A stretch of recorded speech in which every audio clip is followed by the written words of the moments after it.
Now to install iOS 26 or 26.1, you need around 15 to 20 gigabyte of free storage space. So the first thing is go to settings here, go to general, go to iPhone storage, and then check how much of space is free. For me, I have only used 48.64 gigabyte out of 256 gigabyte. So make sure that you have enough space left. Now the other thing that we will do is we will force restart our iPhone. Press the volume up button once, then quickly press the volume down button once, and then press and hold this power on off button until your phone restarts. So let me show you. Up button, down button, and then press and hold this one. Wait until your phone restarts.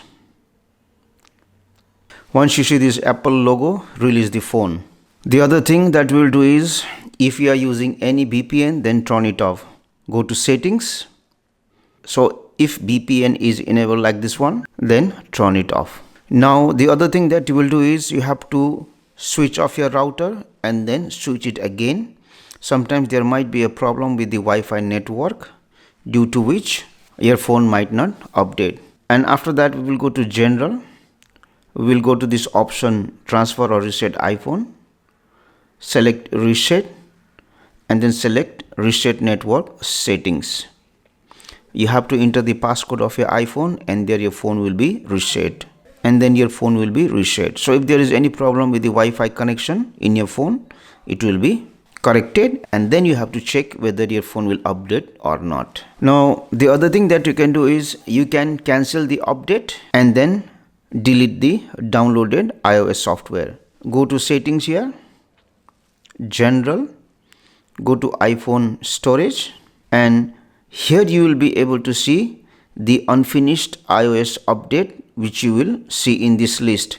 So if it is like this one, select it and then delete the unfinished iOS software. For me, it's already up to date, so I can't find it in this list. Now the other thing is, if the iOS version is just released recently, then might be a lot of people might be downloading it. So wait for a few days and try to again update if it is possible. Now the last thing that you can do is you can also update your iPhone by using iTunes in your computer.